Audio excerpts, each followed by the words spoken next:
Hi everyone, thanks for having me here. Of course I'm from the US and I'm a night owl there, so this is still deep in kind of my REM sleep, normal REM sleep time, but good to be up and active. So today I'm going to talk about designing multimodal deep learning systems and kind of how to do that in the real world, and going to go through both kind of the research and some actual practical demos, notebooks primarily. So structure of this talk, so yeah, kind of just as I was saying, we're going to do a bit of background on multimodal deep learning. Then I'm going to go through why designing these types of systems is hard in kind of a real world production context. Then we're going to go over some recent research in the field and how it works, because even though this is a tutorial, I think it's really important to understand how some of these things are working under the hood to actually be able to use them in the real world. And then we're going to go into two actual examples. One of them I just recently came up with. It's kind of designing a historical document understanding system. So we're going to go over some of the challenges and some of the actual code in order to be able to do that. And that's kind of analogous to like if you had any OCR plus text task. And then we're going to kind of go into more of, I guess, kind of still the research space, but kind of hopefully becoming a bit more concrete in terms of business applications. So basically looking at multimodal models that take both numerical time series data and then also text or images. This is still a lot more on kind of the frontier, so there aren't really as many established best practices, but it's actually an area I'm involved in research in, so I thought I'd go over some of the challenges and hopefully what the future looks like in that space too, with hopefully some code examples as well. A quick about me, I know I didn't supply a bio online. I'm an AI engineer at OneStream, which is a finance company. I'm also the author of a deep learning for time series forecasting framework, where I'm actually right now trying to incorporate more multimodal models, particularly ones that take imagery. I'm also a part of PolyAgent, which was originally actually a group called Corona Y that helped apply AI with the help of epidemiologists during the pandemic, and has now kind of branched out into overall AI for kind of good group of independent researchers. So it's now called PolyAgent, and it's helping to try to democratize the use of AI agents by everyone and provide kind of a nonprofit research setting that people without academic affiliations can volunteer at and be on projects. So with that said, we'll jump into the actual, I guess, meat of the talk. So first, what is multimodal deep learning? Basically at face value, it's just combining different modalities, text plus images, also text plus audio. Basically just taking any type of data that really isn't exactly the same format, just like we have different senses, you know, vision, hearing. Basically, multimodal learning aims to combine some of those, usually within a single model, though you can also have multimodal systems that actually have a couple different models, as we'll talk about, and sometimes that might be actually in your best interest if a single model is not properly working well. So yeah, and then there are also, text plus vision is probably the one people talk about the most.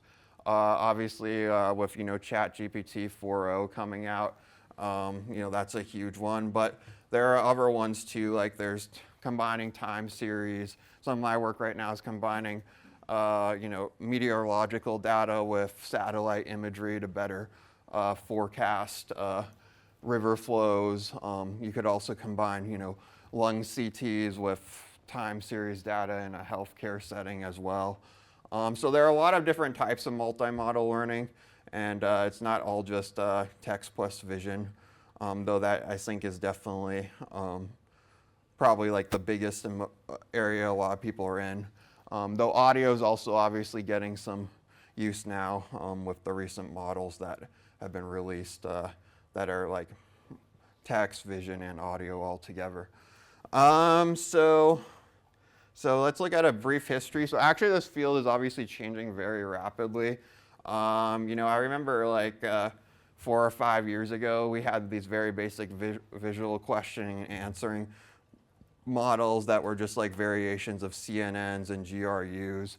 And really like for any type of multimodal task, you had to do a lot of task-specific fine-tuning with and task-specific architectures. They were very specialized even like 5 or 6 years ago. Then we've also had GANs come out in the last 5 years, though by now it's kind of almost old news. But really it just shows how rapidly the field as a whole is evolving. And of course, most recently we have seen the large language models now taking multiple modalities. But to put in perspective, like a ton has changed in the field over the last 8 years, and I expect that to probably continue as well into the future. Okay, I mean, probably most people understand why it's important, but I guess like obviously just to justify the main point of this talk, basically obviously it's a lot more valuable and you can have a lot more information from different sources if you have multimodal deep learning or even multimodal machine learning systems. So most problems are somehow multimodal in nature. Like think about, we use all of our senses to like understand the world and draw assumptions. It can definitely reduce overfitting if you provide more data, because there might be things that the model was previously unaware of. As a basic example, like if I'm like forecasting river flows, but I don't have like, I'm just doing the numerical component of the river's previous flow and the rain forecast, but I don't have any satellite imagery of the snowpack upstream, it's probably not going to do well, like particularly when I go to western states in the US or places in the Alps where streams are heavily snow-fed. And there are ways you could obviously get sensor data, but sometimes putting that like full image in there can really help the model reduce the overfitting, just to provide kind of a concrete example. So yeah, that's kind of the justification of why we often want to design these multimodal systems. So now let's talk about why it's hard. So there are a lot of reasons why it's difficult. First of all, particularly these big multimodal deep networks are very complex. They often require a lot of GPU processing. They also require, if something's going wrong and you're not getting the exact expected outputs, they're very hard to like debug because they're so large, there's so many layers. There's also kind of a large number of models overall to choose from. It seems every other week some other models coming out in like text plus computer vision.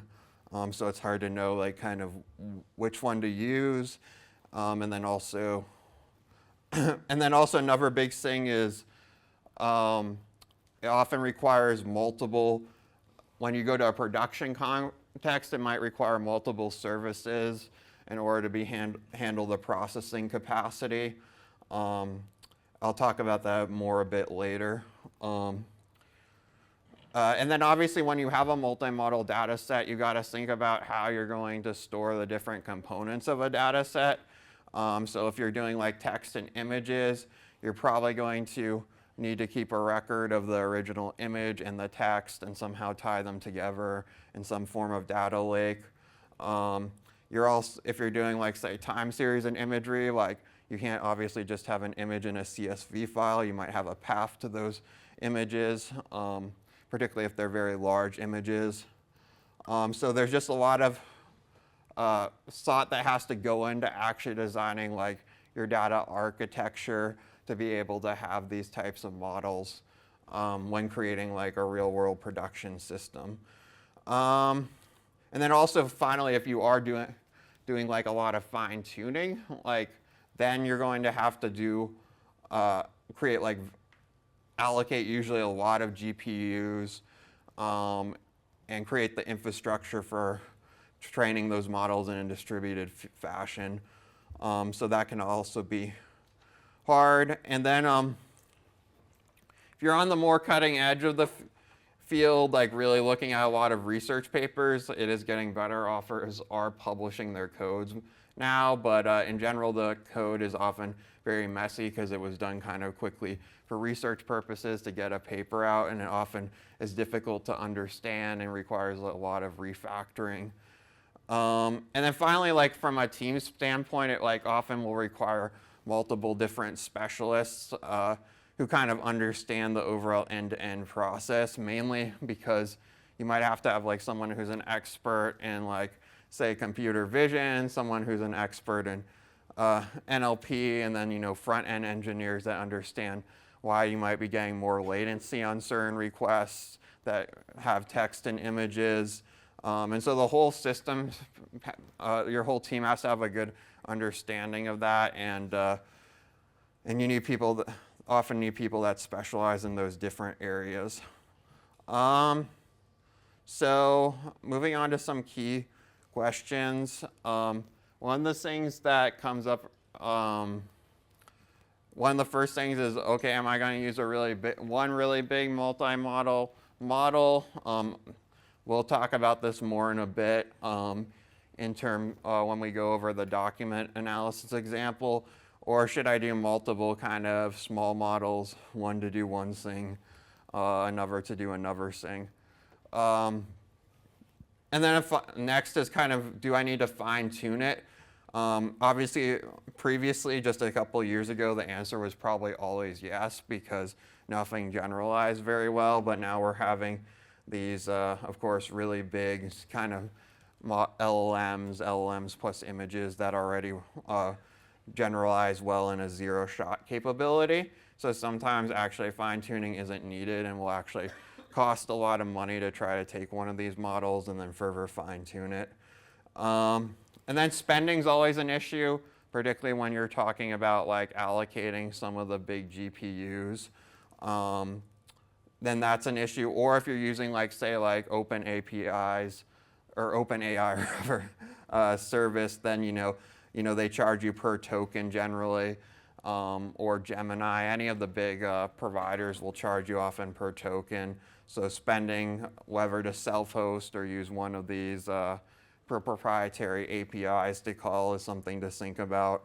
And then finally, what's the latency that's required? Does this need to be done essentially in real time, or can some of it be done like, should we do some of it asynchronously in the background, or should we, and how should we manage that aspect? So these are all kind of the central questions that I think are often useful to break down before even going into models and just thinking about that for the specific use case. So now let's go into some of the actual research that we're going to spend some time on, and then we'll actually be I'll be demoing a couple of these models and going through the code of a couple others. So time series and other modalities. So a recent one, well, all of them I'm going to be going into more detail, so I won't read through them all right here. But this is just kind of a survey of some of the research we're going to kind of talk about in a second in some of the different areas.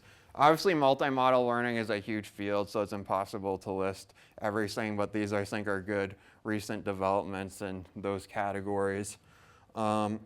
So we're going to talk about all those. But the first thing we're going to talk about, because it's actually, I think, really important, is actually understanding CLIP, which was this original paper from OpenAI on learning transferable visual models from natural language supervision. That's the full title of it, but it's often just called CLIP. I don't know how they get that abbreviation exactly, but yeah, so this was one of the first papers that really did a lot of multi-model pre-training of kind of an LLM, and it's important to understand because it's important to understand how they align. The idea of alignment between the embedding space of images and text. So basically with this, they jointly trained a text encoder and an image encoder, as you can kind of see in the diagram. And basically they predicted what the type of image would be based on the text tokens. And then they did that kind of on a massive scale, just like they did with the original LLMs. But basically what happened over time is that like you had the image and the text align into a similar embedding space. So even though they're two different modalities, basically an image of a cat and a word cat, like if you did a cosine similarity between the two, they should be fairly similar then, because they create this higher dimensional embeddings and align them into a similar space. So in that idea of aligning embeddings between domains is really central, I think, in multimodal deep learning.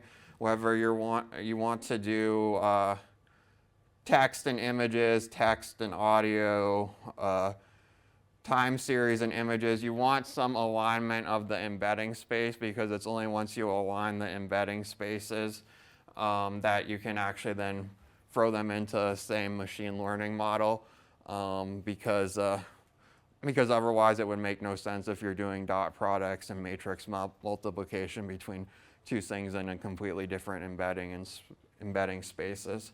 So yeah, that's kind of one of the central papers, and in terms of creating these multi-modal embeddings. And we'll actually play around with this in a bit. I have some examples of creating multi-modal embeddings using it. So another recent model was IdeaFX, which was this open source multi-modal LLM. It came from HuggingFace, obviously. They trained it on 8 billion parameters. And basically, this was meant to be an open source implementation this was meant to be kind of an open source equivalent of like the multi-modal ChatGPT. Very large data set. Oh, did I not put actually all the images from there? I'm going to actually pull up the paper because there are a couple things I want to show from that.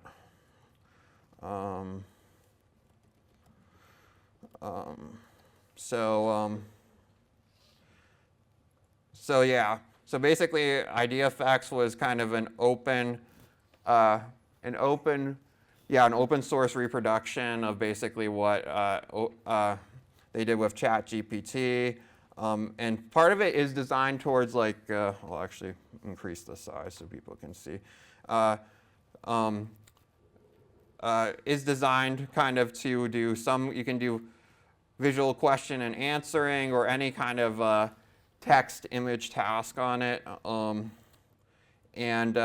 And yeah, actually here, yeah, this is a good image because you can kind of then see some of how like different like the embedding space aligns kind of between, I don't know if it actually shows the difference between images and text, but basically the grouping of multimodal embeddings fall into kind of neat categories there, as you can kind of see. And then, yeah.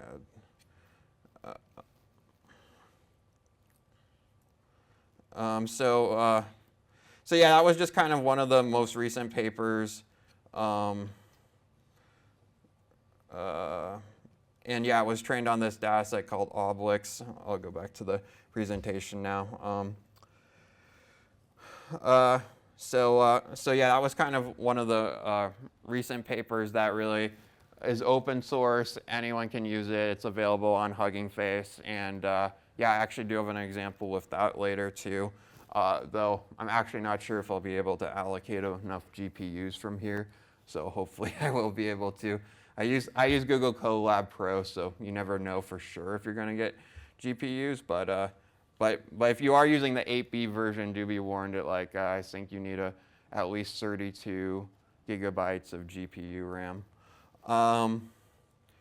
Okay, so like another paper, more kind of I guess in the area I've been researching lately is Earthformer, and basically, I guess it's somewhat debatable whether it's truly multimodal because it's mainly a sequence of images, but it's combining the images to essentially create another image in the future, which is a future representation of what the landscape looks like. So basically what Earthformer is, it takes basically a sequence of satellite images, and then basically using that sequence tries to forecast what that same parcel of land shown in the satellite images will look like in a month. So basically it takes the previous context,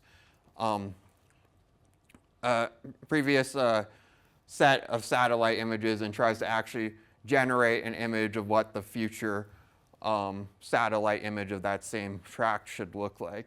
And it was actually kind of really interesting because it was one of the first papers to do really do this for like satellite imagery. I mean, we obviously had stable diffusion, which was good for kind of playing around with text to image prompting.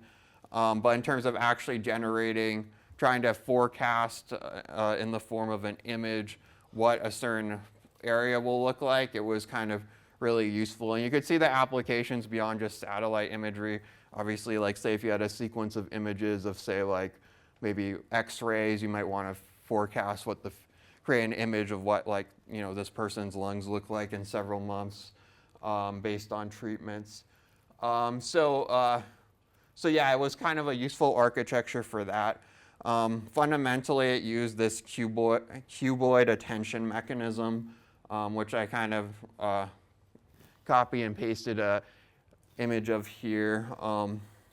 And that basically attended to different parts of the satellite context image. So it's probably not worth going into all the deep technical details, but obviously when you have an image, it's, you know, a certain dimensions, you know, 512 by 512.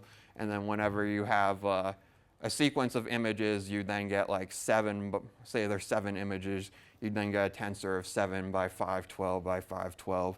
And the cuboid attention mechanism is meant to take, you know, these very large tensors and break them down in a way that is computationally efficient and perform essentially deep learning on them. So going off of that, like another recent model that I've been actually working with quite a bit is this model called CrossVivid. It's a multimodal deep learning for time series forecasting model. I think that image is actually a little zoomed out as it's appearing on the slide, so I'll just pull up the paper so we can zoom in. But this is really important because it was like the first major paper that really kind of fused together numerical time series data and imagery, in this case again satellite imagery, in a meaningful way. So here they both had, let me see if I can make that full screen. So here they had both actually pass, and so the idea here in this paper was they were trying to actually predict basically solar power generation. And so they had all these measurements of like heat at base, blah, blah, blah, like numerical measurements over time. And then they also had satellite imagery that like had things like cloud cover. And without cloud cover, just forecasting on the numerical measurements was very hard. So having these satellite images of cloud cover was very useful. But then so what they did is then they actually took these basically cloud cover images and they like tokenized them, masked them, kind of like what we're familiar with transformers, fed it to a vision transformer, and then they also took the past time series and then tokenized, masked it, fed it to a temporal transformer, and then they had a cross transformer that then basically fused these two together, and then a final kind of temporal transformer then predicted basically what the solar energy generation would be like. So yeah, it was kind of one of the it was the first major paper I saw, at least, that like really did this took this idea of combining time series and satellite imagery, and we'll talk about it probably a bit more. We'll actually go into some of the code a bit later. But I'll keep moving along for now. So another current paper is called Realm. This was specifically on electronic healthcare records, and basically the idea was on electronic healthcare records, you might have a lot of data like electronic healthcare records like in the U.S. are mainly standardized under Epic. I'm not entirely sure how they are in the U.K., but here you would have things like the patient's age, the patient's vitals. So this is kind of the numerical data that's shown at the top, and then you'd also have obviously the clinical notes, like what the doctor, what the doctor's notes are, and those are free-form text. And then you would also have medical codes that are kind of already kind of like a knowledge graph. And so the idea of this was basically you have separate models like a GRU for the time series, an LLM, and an LLM for the text, and so actually two LLMs, I guess. But then they basically all go to a multi-modal fusion mechanism, and then they use that to predict like the risk of the mortality risk for a particular patient. So that's just kind of another example of a pretty broad fusion model. So this was just highlights of some of the research recently that I found interesting. Obviously, this is still pretty high level, and the next part we're going to probably go into a bit more of the code and how to actually utilize some of these things. But I do think, for building multi-modal systems, it's important to like stay up with the latest research and kind of understand how the underlying mechanisms work in some of the papers, because if you understand that, then it's a lot easier to when you actually go to implementing the systems, because then you might realize, oh, maybe if these like embedding spaces weren't properly aligned during pre-training, or this is something new and novel that maybe wasn't seen during pre-training, this is why my system isn't working well, for instance. With that said, I think we'll move on to more of the practical examples.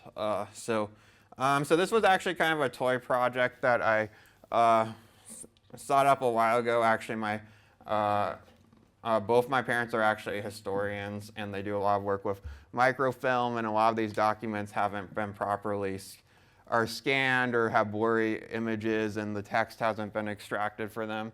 So I thought, okay, I work with a lot of business documents, scanning them. It shouldn't be that hard to create a system to analyze these like historical documents. And I think that's a good example for here of like creating a text to image system, because here you have different types of OCR images of different documents, and then you have obviously text. So if you could build a system that, first obviously transcribes the document, and second like summarizes it and highlights key points using more modern LLMs, that could be useful. Now we're going to talk about why sometimes it might actually make sense to use multiple models.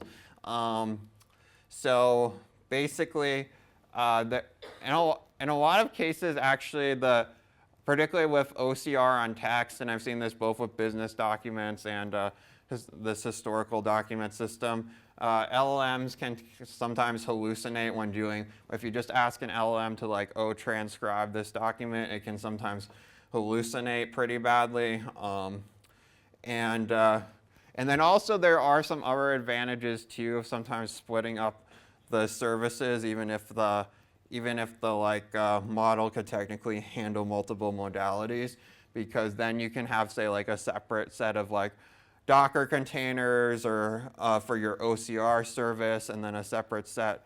Well, then for instance, you can just call like the LLM API you use, or if you're self-hosting, then have a separate cluster that scales just doing the text service. So I'm going to go into some of those examples in a second.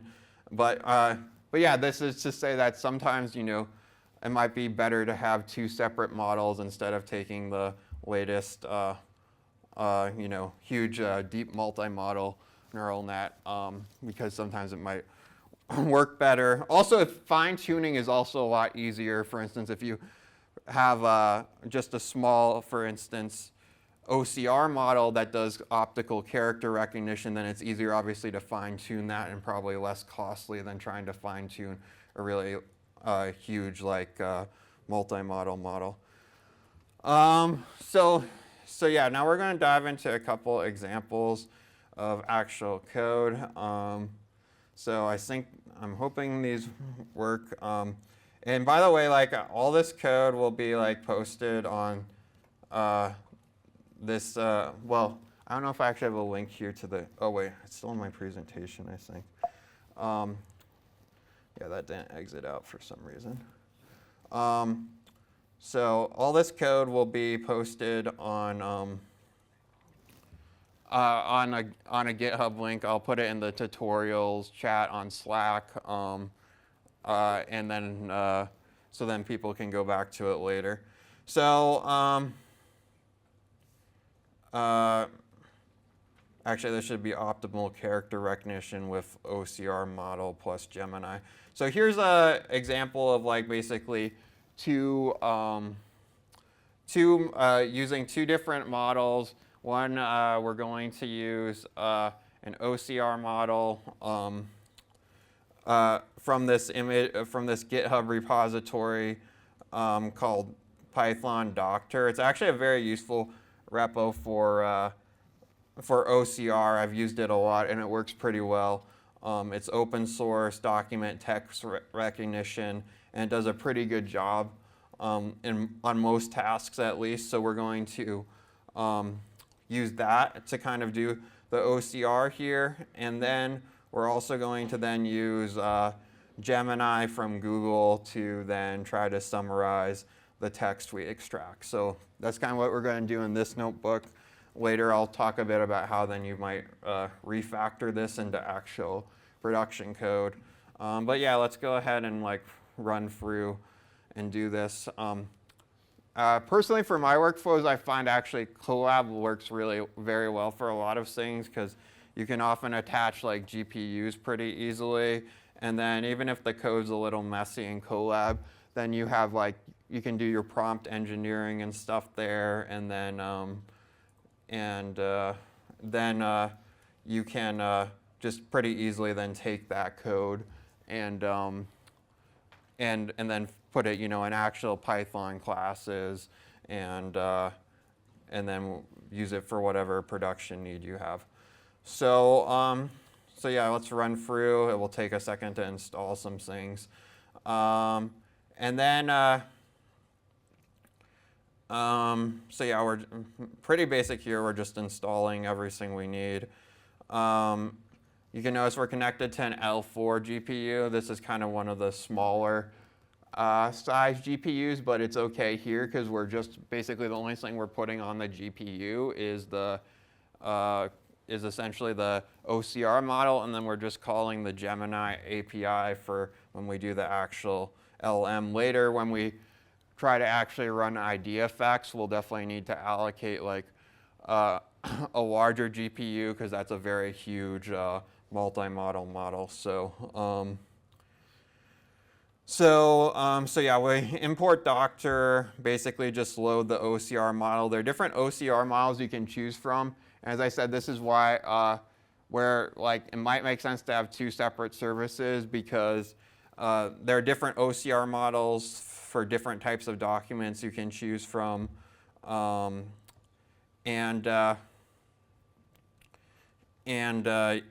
yeah, so it's pretty easy to fine-tune just one of those rather than doing the whole like multi-modal thing. So I have some example documents that I'm downloading. So I'll share those in a second once they download.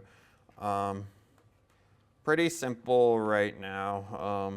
Like we just have, let's see if I can open this. I'll just show people so they can see the example. Oh, I need to exit full screen.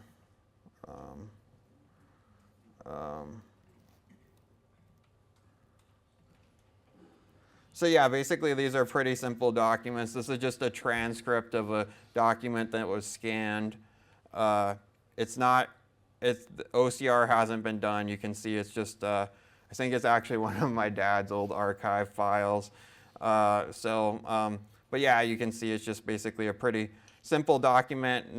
There shouldn't be too much trouble for OCR in this case, as we'll see. It should extract all this text pretty easily. Later I'll show some examples where it doesn't work as easily. But yeah, let's go back to the model. So we basically just load it into a document file. And then yeah, it's pretty easy. Like they've already built out this package pretty nicely. So the result, we just basically run the OCR model. This is, as I said, a bit smaller of a GPU, so it might take a second to run. This is something you might want to think about in terms of latency too, is like, if thousands of these requests were coming in and you want like your like chatbot or whatever interface to respond in real time, this might be an issue, but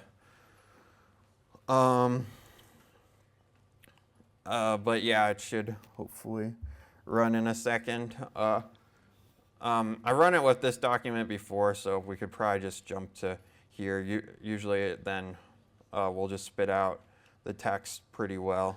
Okay, yeah, it finished running, so we'll just see what the...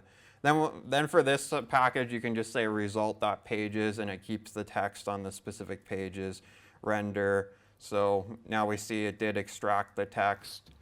And yeah, from what I saw before, it extracted it pretty well. Now let's say we have the text extracted, but say particularly it's a really long document or something. Now we want to automatically summarize it. So what we'll do is now use Google's Vertex. You could also use Llama or OpenAI or whatever large LLM you have. Though obviously if you're using your own self-hosted one, then you have to deal with the GPUs. But in this case, we'll use Vertex, which is essentially Gemini from Google. So this is as easy as just loading this. And then we do start chat. And then yeah, this is an important thing, even if you're building any type of these systems that rely on LLMs, you're going to do a fair amount of prompt engineering yourself and play around with different prompts.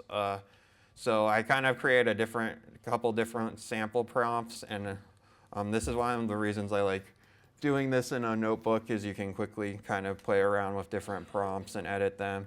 So like here's like prompt 1, prompt 2. So I just create basically a list of prompts, then format the prompt and the text in, and then generate this list. So we'll go run through that, and it should run and kind of generate responses. And then yeah, you generally play around and figure out which kind of prompt works the best. Usually I found being the most specific works, so usually one of these last prompts would probably be the best, where you say, given a historical document, give a summary of the text and up to 3 bullet points on key themes. Usually with LLMs, if you're more specific about what you want, it helps. But then we can see, so now we'll have this res list, and we can just see what the outputted things are. So like for the first one, we just said write a concise summary. So we'll see what it outputted there. Oh wait, I think I need to do .text actually. Let me see. Okay, yeah. Otherwise it returns JSON, which is fine too. But so we can. So yeah, there it just kind of gives out a summary. It's not formatted in any way though, but you know, it is a summary, and I've read through these a couple times, and they usually make a fair amount of sense. If we jump to some of the later prompts, I think it should actually put out, yeah, you know, here are the key themes, these are the bullet points, etc. So yeah, usually you'll just play around with the prompts a bit, figure out which works best for your more specific use cases. I do have a more complex example below, but actually, yeah, I think since it's already 11:40, yeah. I have a question. Yeah. Sorry to interrupt. Hello, can you hear me?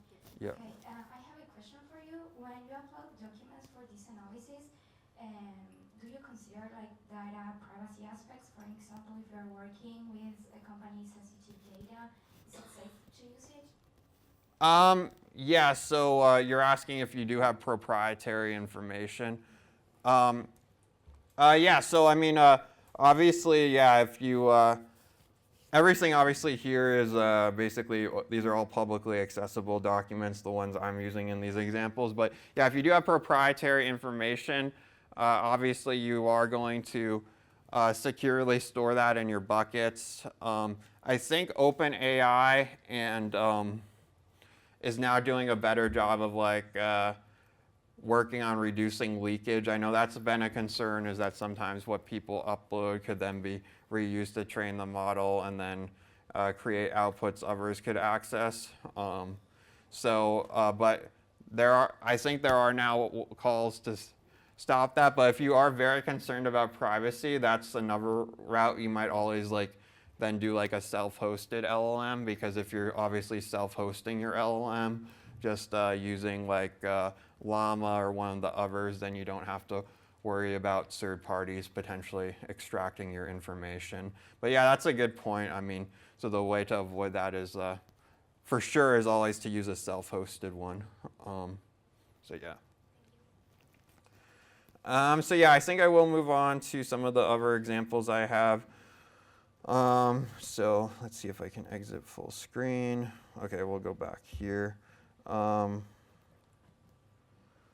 ID effects. So yeah, now I'm going to actually talk about then using this really big model, the ID effects one.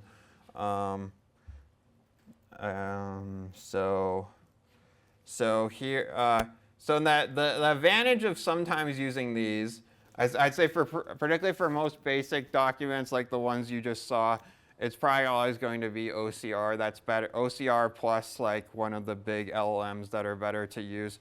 But for like a more complex document like a newspaper, like say a historical newspaper, where you want to be able to maintain some of the structure of the document and not just extract all the text with OCR and maybe even ask questions about the structure related to the structure of the document, some of these might work, so might work better. So in this tutorial, we're actually going to use the ID effects model, which is the one I talked about before, and yeah, see how that works. It might not even. Okay, I'm going to.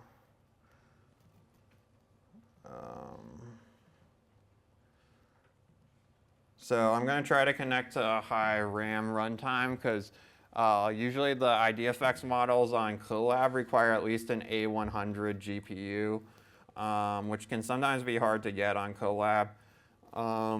If I can't get it, I'll just, well, there is a backhand server that I can connect to that I do have a high-powered GPU, though I might not do that because that might take a lot of time. But yeah, it does demonstrate connect to. Oh yeah, yeah, I can zoom. Yeah. So I don't know. I might get one, I might not.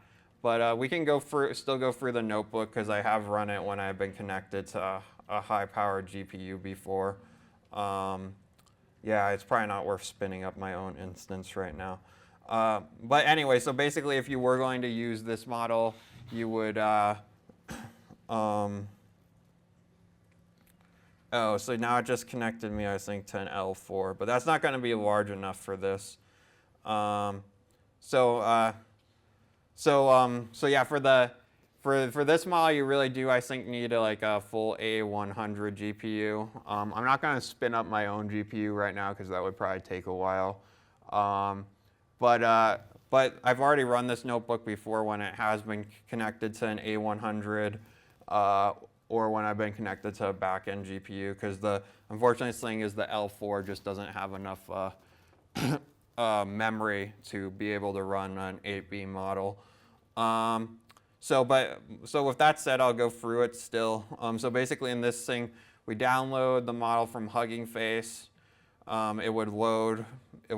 We can see from the output it would load here, and then we get an example of it, this historic newspaper. We basically just download it. We also download PDF to image because this, unlike the OCR model, there's no real document, there's no real library behind it right now, so we have to convert actually a PDF to an image before throwing it in there. So we download that, just basically loop through all the images in the newspaper and save them. So here's the example front page of the newspaper. And then again, we start trying to do some prompt engineering after loading the model. By the way, it's here that it would fail with an out-of-memory error if the GPU isn't big enough. So if I tried to run it through here, it would probably fail here when it tried to allocate this memory. Sorry. Just very briefly, when you sort of pick up the image file and convert from PDF to image, are you actually picking up the image embedded in the text? Because obviously the files you were showing had text and had the image. So what are you doing to sort of pull out the actual image from the text, or is that not required? We're basically just saving the PDF as is as an image, because yeah, that's kind of the goal, is to like extract the text and stuff. So we're just taking the PDF of the images and saving. And we're taking the PDF and just basically blankly converting it to an image, because right now there is no text in this thing. It's all basically just an image because it was like scanned from a scanner and hasn't gone OCR yet. So. So yeah, we basically load this model and then we start to do prompt engineering. So then we do basically a message. Here you create the inputs as kind of a message. So you do text, and then you have to note the image as kind of like being in the curly brackets. So here I try to do, given the following image of a historical newspaper. This was probably a little too ambitious out of an LLM. I basically said extract the text of the articles and the article headings and output the text and headings into a JSON string in the following format. So I asked it to do that for the newspaper. And when I did it, it didn't do it very well, and it was kind of very messy in the end. I don't know what happened to the output there. But then it was able to, I did ask it some other questions later, like what do we see in this image? And then it responded in this image. That was like an example thing. But I did ask it some other questions, like basically, what was the specific headings and stuff like that, and it basically usually responded pretty well. But if you try like a long prompt like this where, extract all this, it actually started hallucinating, which is what I was saying on some of the extraction, and then some of these headings, it didn't really follow that. I mean, it did actually output valid JSON, it's just the JSON was mostly wrong based on what was on the text.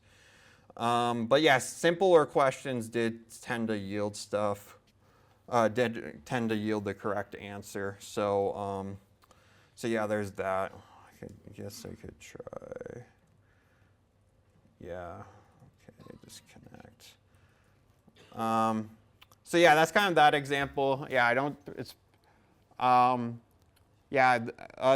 and I guess this illustrates some of the problem with these models is you really do need a lot of compute and GPUs. I probably should have set up like a secondary GPU before this talk just to run this model off of. Oh yeah. I was curious if this would work with like few-shot learning. If you gave it an example image and said these are the headings you should get from this image, now do the same for this other one. Is that something that would work? Yeah, that's a good point. Yeah, I have had success with some LMs in the past where I've given it like actual examples in the prompt, and it's usually done better. Though those have mainly been in text-only settings. I haven't tried that as much with these types of multimodal models, but yeah, that would be a good thing to try. Would be then like give it like in the prompt. Essentially, what he's saying is then give it examples from. So say like this is an image. These are the headings, and then say now given this new image, basically,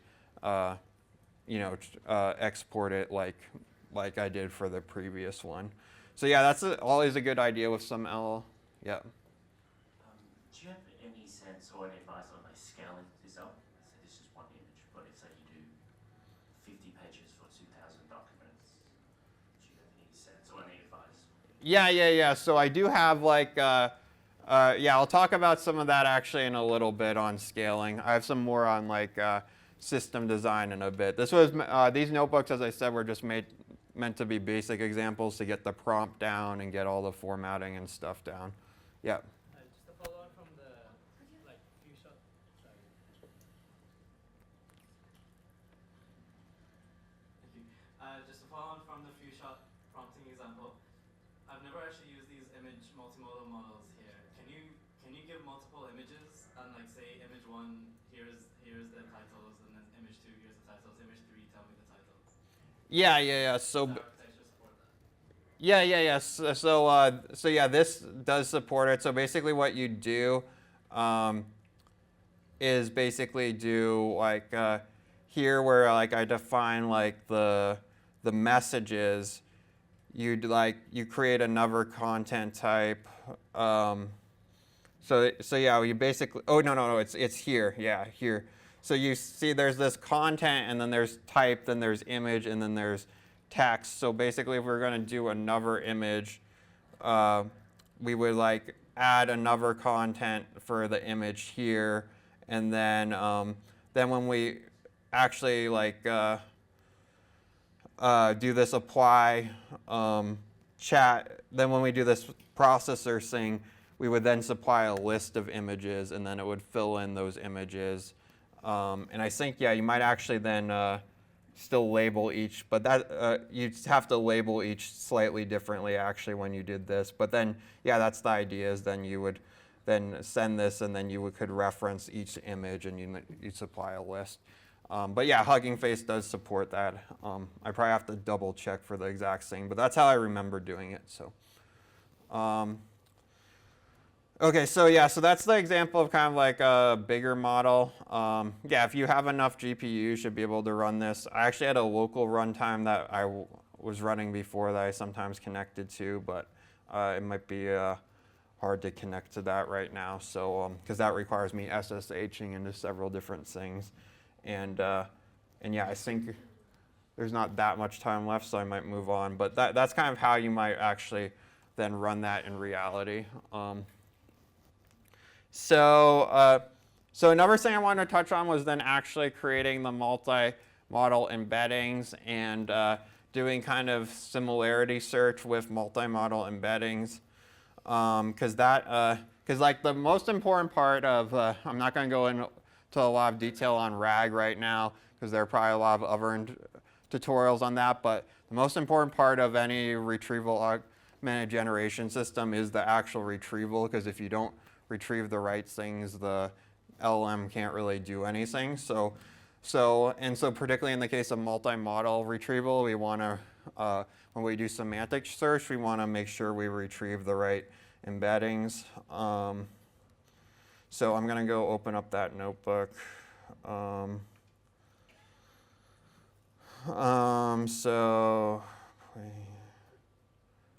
Okay, yeah, creating multimodal. So I don't have a ton of examples here, and I don't have a full, like, for example, search example, but here we are going to like go through and create some multi-modal embeddings and then do some basic like similarity, very basic similarities between them and see if the embedding space, and try to explore kind of what I was mentioning in the abstract about embedding space before. So, so here again, we're going to use Vertex just because it's easy. Again, you can do multi-modal embeddings with Clip from HuggingFace too if you want an open source solution. So here I just defined manually some different text. So this is Hebrew, this is Spanish, and then I download images corresponding to the text manually. So basically, one of these is from the Cairo Geniza, which was this archive of Hebrew documents from like 11th century Egypt. Then another image is just the front page of El País in Spanish. So in any case, like the major idea of this is that if we create embeddings of these should be not similar because they're obviously very different types of documents. So when we run cosine similarity, they should not be similar, but when we compare the own image embedding with the textual embedding from Vertex, those should be similar. So let's see. Oh, is this still running? Oh, this might still be running. So yeah, we'll do this example text 1. I might actually do a fresh restart. I think that was still running from last night. So we'll do that. We'll get the images, and then we're basically going to use Vertex. And here I just played around with creating a little class to do image embeddings. To do the multi-modal embeddings. So we'll just let that run.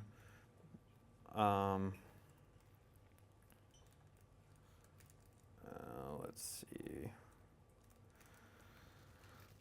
So, but the basic idea is, okay, yeah, I think it just finished. Cool. So the basic idea is we'll again use Vertex, and this time Vertex has a multi-embedding and model embedding class you can import. And as I said, you can do the same stuff with HuggingFace, and you can actually control what model you use to generate the embeddings. So you can use Clip and other stuff.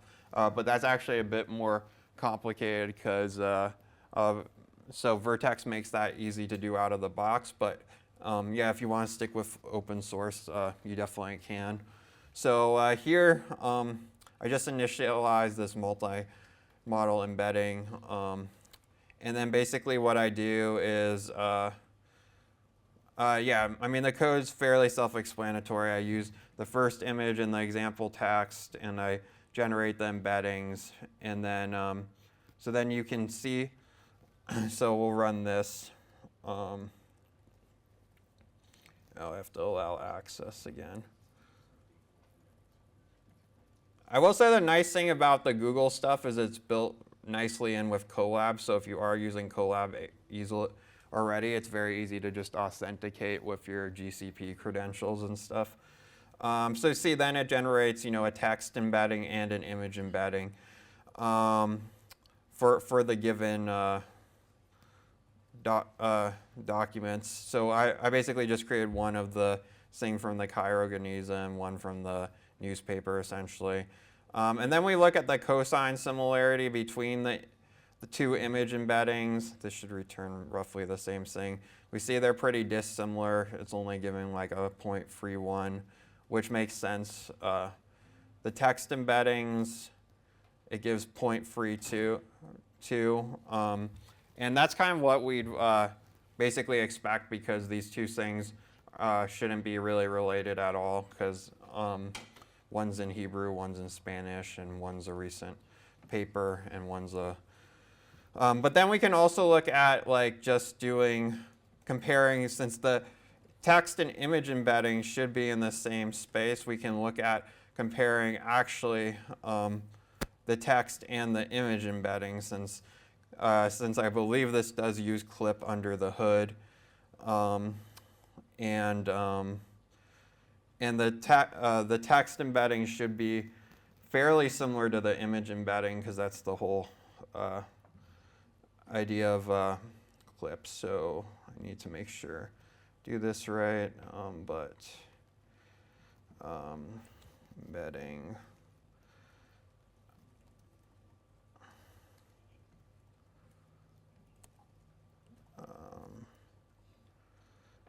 Okay, so image embedding.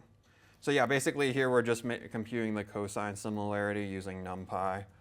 Oh, that actually, did I miss something there?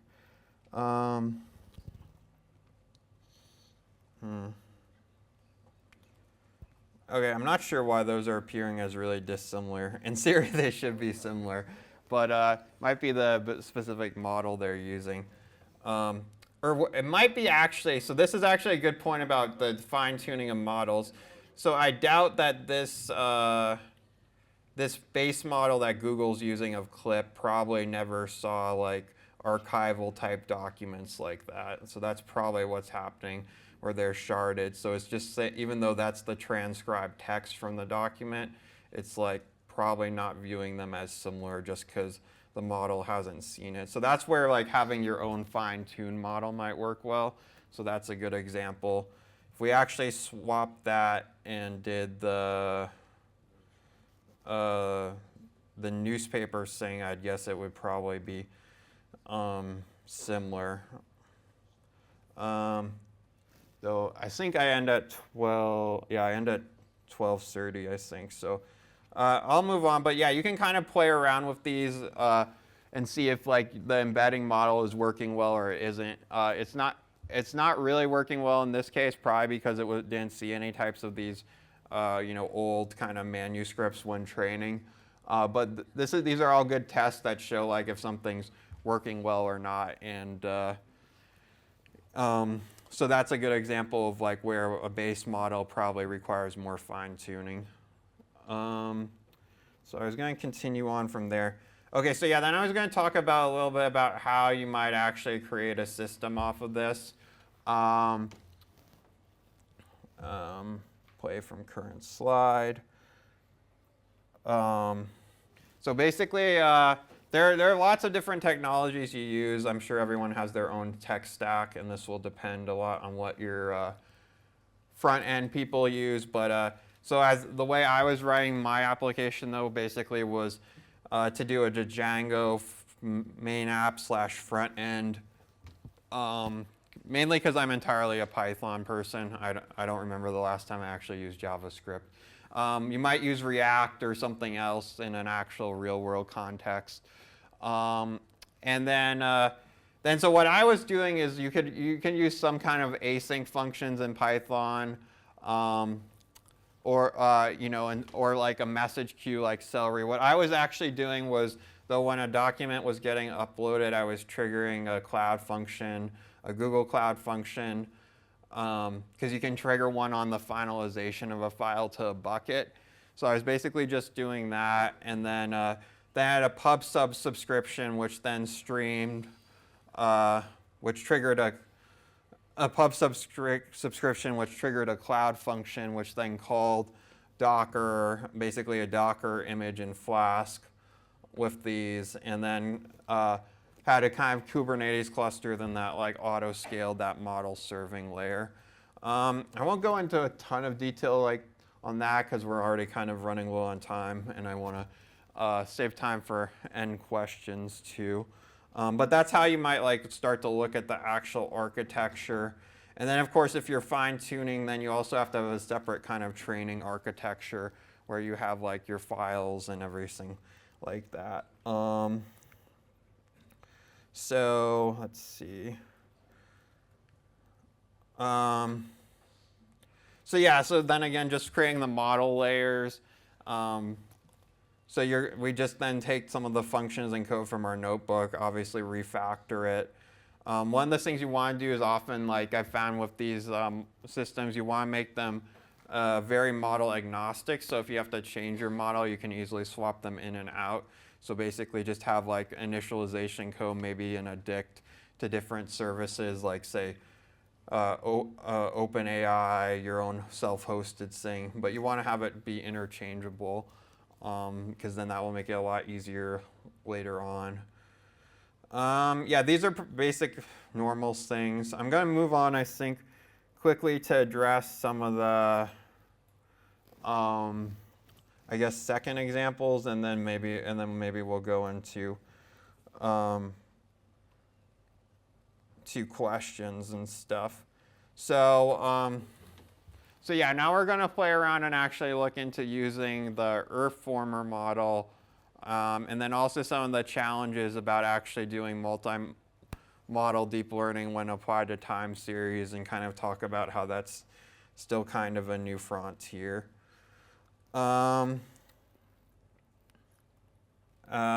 so quickly we'll go here. So Earthformer, as I said, was kind of one of the first. Oh wait, I think I'm still on this slide again. I'll exit it.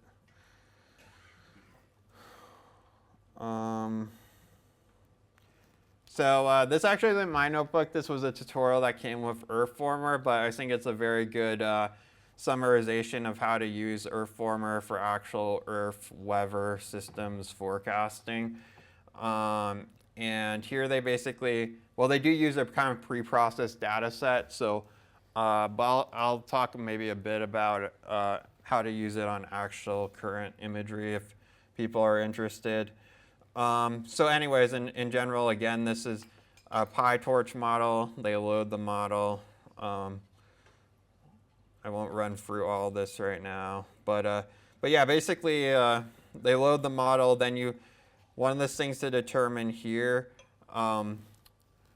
well, with any type of satellite imagery, is there are different bands, so you have to determine which bands to use. And so I think here they might use the free normal bands, blue, green, red. So they process samples. They display some of the context. So this is like the context satellite imagery they're putting in, and then this is the actual target, what they're trying to predict.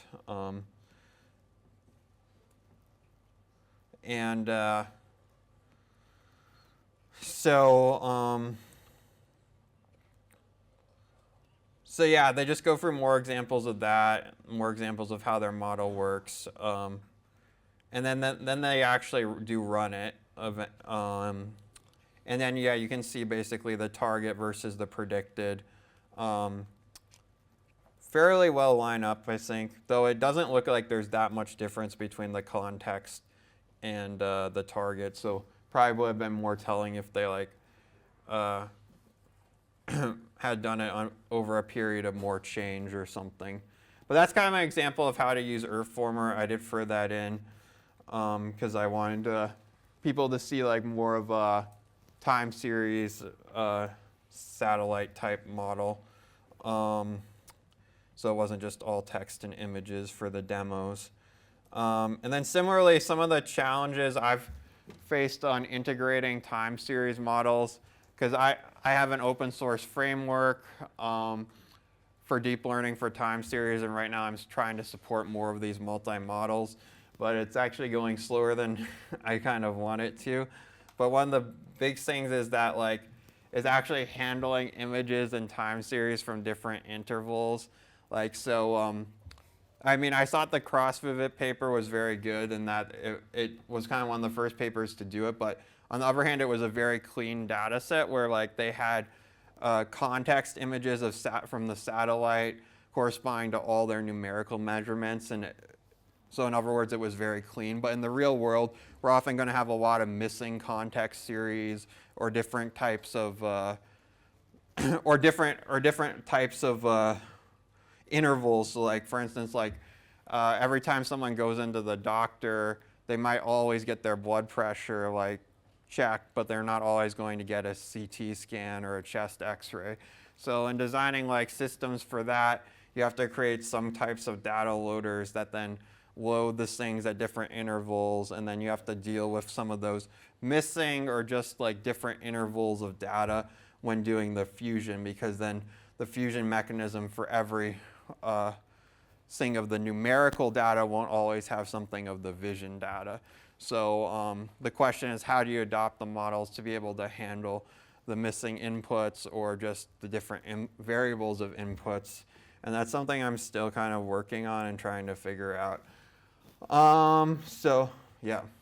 Just a quick one on Earth format. Does it only do prediction on one channel at a time? Like, here's a time series of red or blue, and I'm going to tell you blue later on, or can it like integrate multiple ones? I believe it can integrate multiple ones because I think what they're doing here, well, what this does here is what we see is this looks like a human readable image, which is basically the red, green, and blue channels combined. So basically here, so I think you can always just combine multiple channels because at the same time you just, you convert the image, get kind of like numerical things, and then you could always combine those into one. So I believe it can do that. But yeah, that was a good question. So on that note, that's pretty much what I had for the presentation and tutorial. I did want to leave like a long time to go over any specific questions in more detail people had. So yeah, happy to take questions now. First of all, thank you very much. I learned quite a bit, so thanks for the presentation.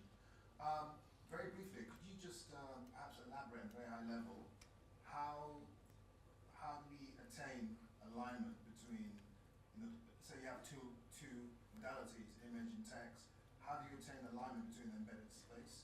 So for instance, when you were giving the demo on cosine similarity, it was quite interesting to see you have two vectors and then you're doing the cosine similarity of the two. And I think in one case where you were comparing the embeddings of, I believe, I think we just want to go back to that example. And I just want to know at a very high level, how is the model trying to align the embedding space for the modalities that exist on top of the space? Okay, well, Does that make any sense? yeah, that makes sense. So let me go see. Or I don't know if I can pull that up again. But basically, yeah, so basically the alignment of the modalities happens during the actual model training process. So when one of these big models are trained, they'll, as I said, supply both. In the case of text and images, they'll supply the text and the image, and then they'll basically try to, if we go back to actually the clip slide, yeah, they basically supplied the image and the text to the different encoders, and then basically they tried to, during training, then predict it was a photo of an object, and then that gets back propagated. And the idea is by back propagating through training through enough samples, the model then can have like zero-shot capabilities for kind of, so it understands that like a photo of a cat is basically a cat. So it sees that then the text embedding for a cat should be should be closely aligned with a picture of a cat. The reason it probably didn't work in that example that I was showing was because, as I said, these were pictures of basically very old documents from an archive in Egypt, and I had the raw, basically in that case, the raw Hebrew text of it, and then I had kind of a text picture, image picture of the fragment containing that text. And I doubt, like when OpenAI trained their model, they trained it on anything like they probably didn't scrape the Geniza archive because it wasn't even transcribed fully then. So I mean, that's my guess on why it didn't work. And then in general, that's something to keep in mind if you have something very domain specific. One of these very large language models, although they're trained a lot and have good zero-shot performance, they might not generalize to that. So. Thanks, it was an excellent talk, thank you. The example you were doing with the newspaper, which was an image, just trying to understand what was coming from there. How would you approach a situation where, let's say you had a PDF that had, say, multiple columns and tables, so everything in there is like text in a bounding box. You probably don't need to treat it like an image, but you can't just take all the text out of the PDF because you don't understand how the structure fits. What type of models have you found that can deal well with that sort of situation work? it's got all the text anyway in sort of text, but all the like these random bounding boxes, and it needs to sort of understand the structure. So like, here are two columns flowing into each other, and all this bit here is like a table, and that needs to come out as a JSON object or whatever it is. Yeah, so yeah, that's an ongoing challenge. I think is that because when you do basic OCR, it doesn't really maintain the structure of the document. So if you just have an image of like, say, a document that was in a table or some other format, and you know it's not already digitized, and you want to extract that in the same structure, or like a receipt's another example, then that's also difficult. Because then they don't necessarily maintain the same they don't necessarily maintain the same structure. So that's where some of those other models like IDFX would be useful. Also, JP Morgan actually created a model called DocLLM a while ago, which actually is specifically meant for multimodal document understanding on kind of these like structured data.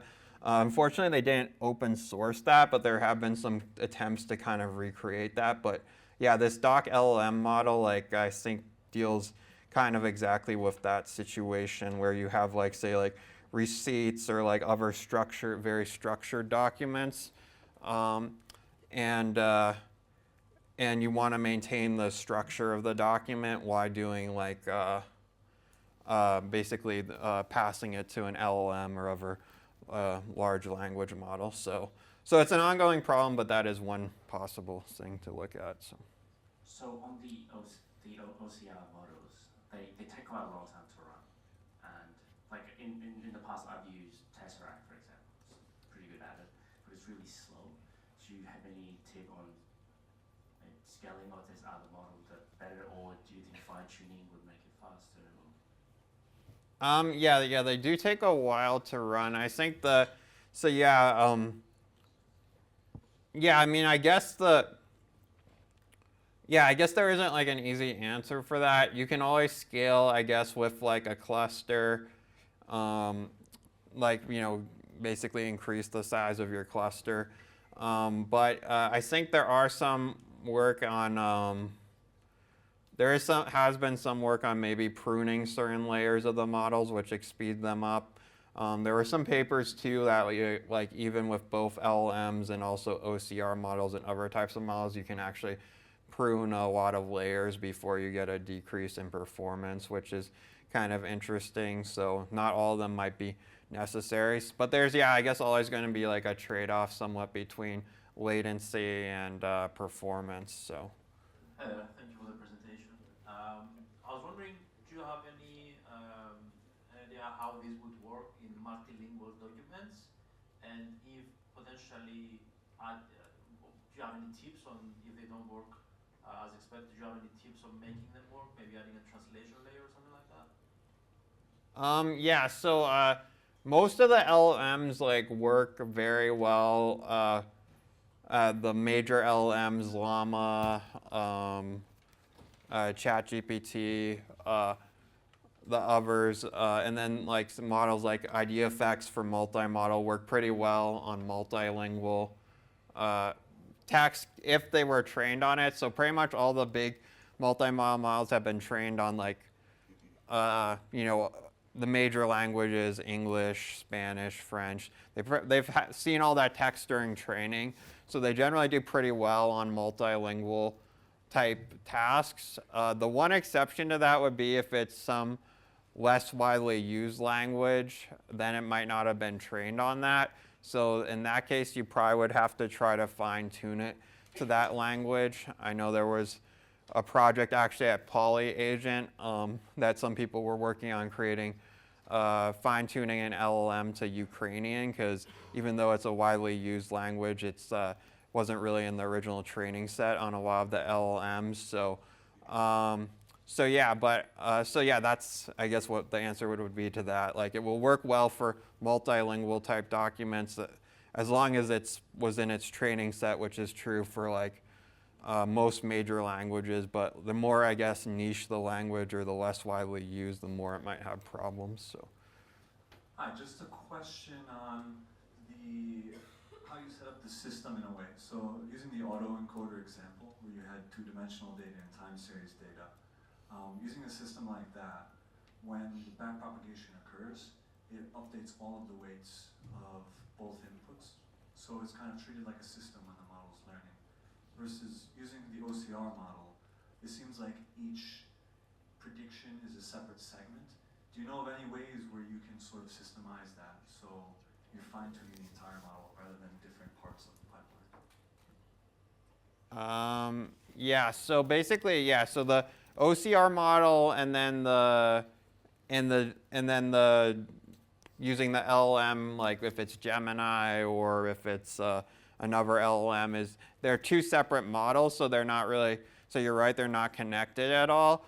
So, but that's kind of the idea of doing those two separately at once, is then you could have different services for each part, and then you could fine-tune one without fine-tuning the other. But yeah, if you wanted to have it all together, then you would use one of the multi-modal systems or multi-modal models like IdeaFX, and then yeah, when you fine-tune it, it does affect both sets of weights. So so yeah, that's kind of a trade-off you decide at the beginning, because like obviously the OCR and the LM are just two separate models in nature. So so you decide if you want to use two separate models or kind of one big model together, but that's something you decide and then go one way or the other. So. Hi, me again. I was going back to your issue with the Hebrew transcription piece. I was wondering, is that because you use the pre-trained embedding model? Yeah. Right? I wonder if that's trained on image captioning. So if you did like the image of the Hebrew thing with the string, like a Hebrew parchment, it would then, maybe those would be really similar. Like maybe it's not trained to map the image to the actual text in it. Is that, do you know what that model is trained on exactly? I was wondering if that was the explanation. Yeah, that's a good point. Yeah, it might not be trained on. I don't think. Yeah, it's not trained. I don't think on necessarily just transcription. So yeah, you're right. It might be like more of captioning. Maybe that would be closer. That is one of the downsides of using like Vertex. So that was a model from Vertex, which is Google, or even using OpenAI for embeddings, is you don't know per se what the model is or what it was trained on, since they're proprietary services. That would be an advantage of, say, using something from HuggingFace. Then we'd know exactly what data the model was trained on, and plus even fine-tune it. So that is an advantage of going more open sourced. All the knowledge shared.